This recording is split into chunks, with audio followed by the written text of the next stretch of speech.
بسم اللہ الرحمن الرحیم۔ آج کا ہمارا عنوان ہے حج کے فرائض اور شرائط۔ حج میں 3 چیزیں فرض ہیں۔ نمبر 1 احرام باندھنا۔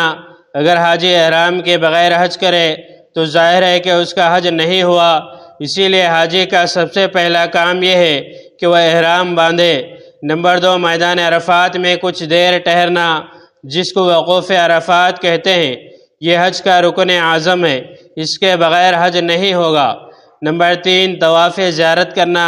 اگر 10ویں ذی الحجہ کو طواف زیارت نہ کر سکے تو پھر 11 یا 12 ذی الحجہ کو کر لے۔ اس طواف میں بھی ملتزم میں دعا کرنا، حجر اسود کا بوسہ لینا، مقام ابراہیم میں 2 رکعت نماز پڑھنا چاہیے۔ ان تینوں فرائض کے ساتھ کچھ اور شرائط بھی ہیں، اگر وہ نہ پائی جائیں تو یہ فرائض ادا نہ ہوں گے۔ حجاج کرام ان شرائط کو ذہن میں رکھیں۔ پہلی شرط ترتیب، یعنی جو 3 فرائض اوپر بیان کیے گئے ہیں ان میں ترتیب قائم رکھنا شرط ہے۔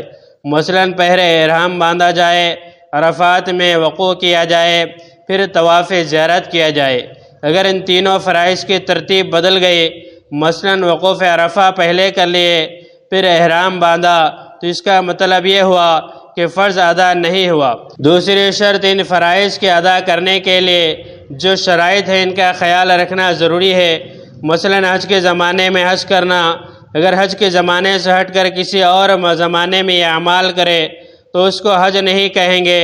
میقات پر احرام باندھنا، 9ویں ذی الحجہ کو عرفات میں ٹہرنا اور 10ویں ذی الحجہ کو مزدلفہ جانا، پھر رمی جمار کرنا، اس کے بعد طواف زیارت کرنا۔